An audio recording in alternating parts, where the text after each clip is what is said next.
আজকের রান্না দেখে কারোর জিভে পানি আসলে আমি কিন্তু দায়ী নাই। সবাই আমার ভিডিওটার প্রথমেই মাশাআল্লাহ বলবেন। আজকে আমি অনেক মজাদার রেসিপিগুলা রান্না করছি। তো আজকে আমি 2-3 দিনের জন্য রান্না করে রাখবো। টুমরো হলো আমার হাজব্যান্ডের ছুটি, বাচ্চাদের ছুটি। এই বিদেশে তো শনি রবিবারে ছুটি থাকে। এই জন্য আমি 2 দিনের জন্য রান্না করে রাখবো, যাতে আমি আমার ফ্যামিলিকে টাইম দিতে পারি। একটু রান্না থাকলে একটু বাইরে ঘুরে যাওয়া যায়, একটু ফ্রিলি বসা যায়, এই জন্য। তো আসসালামু আলাইকুম, যে যেখান থেকে আমার এই ভিডিওটা দেখতেছেন সবাইকে অনেক অনেক ভালোবাসা। আশা করি সবাই ভালো আছেন, সুস্থ আছেন। আলহামদুলিল্লাহ আমরাও ভালো আছি। তো এই পর্যন্ত এসে যারা একটা লাইক দেন না, প্লিজ প্লিজ একটা লাইক দিয়ে ভিডিওটা শুরু করবেন এবং ফুল ওয়াচ করে একটা সুন্দর কমেন্টস রেখে শেষ করবেন। এই অনুরোধটাই থাকলো আপনাদের কাছে। তো এইদিকে আমি এই যে মাছ বাইর করছি, এই যে এখানে মৃগেল মাছ আছে, লাউ দিয়ে রান্না করব, আর রূপচাঁদা মাছটা বোনা করব, আর এখানে আলুটা ফ্রাই করে রাখছি দেখছেন, মাংস দিয়ে রান্না করব। এখানে ঢেঁড়স কেটে রাখা আছে ভাজির জন্য, এখানে পেঁয়াজ কেটে রেখেছি।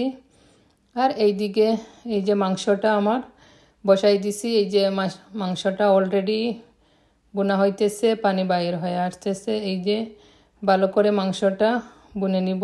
এখন এই যে ফ্রাই করা আলুটা এখন দিয়ে দিতেছি। দেখেন মাংসটার কালার কিন্তু খুব সুন্দর হয়েছে।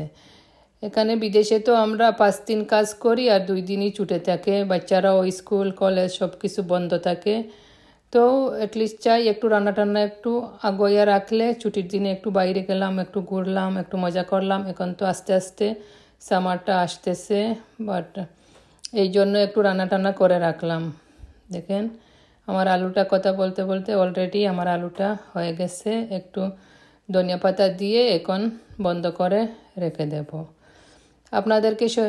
আপনাদের সবাইকে অনেক অনেক ধন্যবাদ আমার পাশে থাকার জন্য, আমাকে সাপোর্ট করার জন্য। প্লিজ সবাই এইরকম আমার পাশে থাকবেন, আমাকে সাপোর্ট করবেন, আমিও আপনাদের পাশে আছি। এইদিকে অফ ক্যামেরাতে আমার ডালটা অলরেডি আমি রান্না করেই ফেলছি এইটা। আর এই যে ঢেঁড়সটা ভাজির জন্য বসাইছি। ঢেঁড়সটা ছিল ফ্রোজেন, তো মাঝে মধ্যে বাহিরে গেলে ঢেঁড়স ভালো দেখলে আমি আনিয়া তো ফ্রোজেন করে রেখে দিই, তো পরে খাওয়া যায়। এই যে আমার ঢেঁড়সটাও হয়ে গেল। আর এইদিকে শুকটি রান্না করব কাঁঠাল বিচি দিয়ে। এই যে কাঁঠাল বিচি সেই দিন আনছিলাম, দেখেন না বিচিগুলা তেমন ভালো না, ওই দেখেন কালো আছে। তো এগুলা ক্লিন করে নিলাম। আর এই যে এখানে বিচিগুলা চুলাইয়া পানিতে ভিজাই রাখলাম।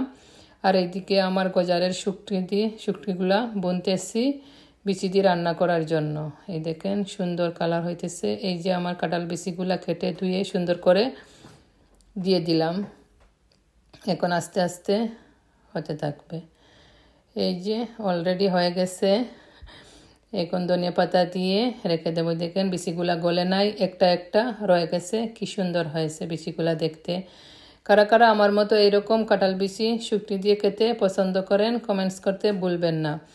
আর এইদিকে আমার মাছগুলা আমি ভেজে নিতেছি, একটু হলুদ আর লবণ দিয়ে কুলা দিয়ে নিতেছি, লাল লাল করে নিয়ে নিব। আমি লাউ দিয়ে রান্না করব আজকে মৃগেল মাছটা। এই যে মাথা টাথা দিছি, যে মজা হবে খেতে, এই জন্য। আর এইদিকে ওই যে আমার মাছটা বোনা করব, রূপচাঁদাটা। এইদিকে এই ভিডিও এইগুলা করতে গিয়ে আমার মশলাটা অলরেডি একটু কালো হয়ে গেছিলো। এখন আর আমি মশলাগুলো আর চেঞ্জ করি না, এটার ভিতরে একটু টমেটো দিয়ে আর রান্না করে ফেলছি। এই দেখেন মন্দ হয় নাই, ভালোই হয়েছে। এই দেখেন মাছগুলা এখন আস্তে আস্তে দিয়ে দিব, দিয়ে একটু ঝোল দিয়ে গড়ে রেখে দেব। এই দেখেন প্লিজ সবাই কমেন্টস করবেন আমার ভিডিওগুলা কীরকম হয়, আপনারা কীরকম ভিডিও পছন্দ করেন। আপনারা সবাই আমার ভিডিওগুলো ফুল ওয়াচ করে দেখবেন প্লিজ, সবার কাছে এই অনুরোধ থাকলো। এই দেখেন না আমার মাছটাও হয়ে গেল। আর আমরা বিদেশে এইরকমই কাজ করলে অনেকেই আমরা 2-3 দিনে রান্না করে রাখি। কেউ অনেক মানুষ আছে 1 সপ্তাহ রান্নাও করে ফ্রিজে রেখে দেয়, করার কিছু নাই। তো এইদিকে আমার মাছটা হয়ে গেছে। আর এই যে একটা ভেজিটেবলটাও রান্না করতেছি। এই যে আজকে প্লেনই ভেজিটেবল, কিছু দেই না এটার সাথে। এই টুকটাক এগুলা রান্না করলাম, আর কিছু লাগলে চিকেন বাচ্চাদের জন্য রান্না করব। তা না হলে এগুলো আর তো ছুটি হলে তো বাইরেও খাবার পড়ে যায়, বাইরে গেলেই তো বাইরে থেকে খাবার খেয়ে আসি। মাঝে মধ্যে আবার দেখা যায় বাচ্চারাও অর্ডার করে নিয়ে আসে খাবার। তো আমার ভেজিটেবলটাও হয়ে গেছে এইদিকে, এই দেখেন কি সুন্দর হয়ে আসছে। আর এখন তো আস্তে আস্তে সামার আসতেছে, বাইরে যেতে হবে, ছুটি হলে একটু ঘুরে আসবো, এই জন্য কাজগুলো আগুয়ে রাখে। এই দেখেন না আমার ফ্রোজেন লাউটাও দেখেন না, এগুলা কি সুন্দর হয় না, পানিগুলা বাইর হইতেছে। এই যে সামার আসতেছে, এখন তো গার্ডেন করব আস্তে আস্তে। ফ্রিজগুলাও তো ক্লিন করতে হবে, ফ্রিজে যেগুলা ফ্রোজেন জিনিস আছে আস্তে আস্তে এগুলা খেয়ে শেষ করতে হবে। আবার নতুনগুলার জন্য ফ্রিজগুলা রেডি করতে হবে। এই দেখেন এদিকে আমার লাউটাও হয়ে গেছে, এখন ধনিয়া পাতা দিয়ে বন্ধ করে রেখে দেব।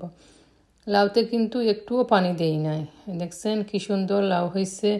সেই ফ্রেশ লাউয়ের মতোই গ্রান থাকে, সব কিছুই থাকে, সেই নতুন লাউয়ের মতোই মজা হয় লাউগুলা খেতে। দেখেন না কি সুন্দর হয়েছে, একটু একটু ঝুল দেখেন, খুবই ইয়াম্মি হয়েছে। আমার লাউটা আমার অনেক পছন্দের খাবার। কাদের লাউ পছন্দ কমেন্টস করতে বলবেন না। আর এইদিকে রান্না শেষ, বাচ্চাদের জন্য একটা স্প্যাগেটিও বানাই নিলাম। পাস্তাটা কই ওরা খেয়ে নিবে সন্ধ্যা পরে। তো আজকে এই পর্যন্তই। আমার রান্নাগুলা কেমন হলো সবাই কমেন্টস করতে ভুলবেন না। সবাই ভালো থাকেন, সুস্থ থাকেন, আমাদের জন্য দোয়া করবেন, আমিও আপনাদের জন্য দোয়া করি। সবাই ভালো থাকেন, সুস্থ থাকেন। ভিডিও কেমন হলো প্লিজ সবাই ফুল ওয়াচ করে ভিডিওটা দেখবেন, আর একটা সুন্দর কমেন্টস রেখে যাবে। আপনাদের এই সুন্দর কমেন্টস ধরেই আমি এসে আপনাদের ভিডিওগুলা দেখে দিয়ে যাব। প্লিজ সবাই ফুল ওয়াচ করবেন, আমাকে সাপোর্ট করেন, আমাকে একটু এগিয়ে নিতে সাহায্য করেন।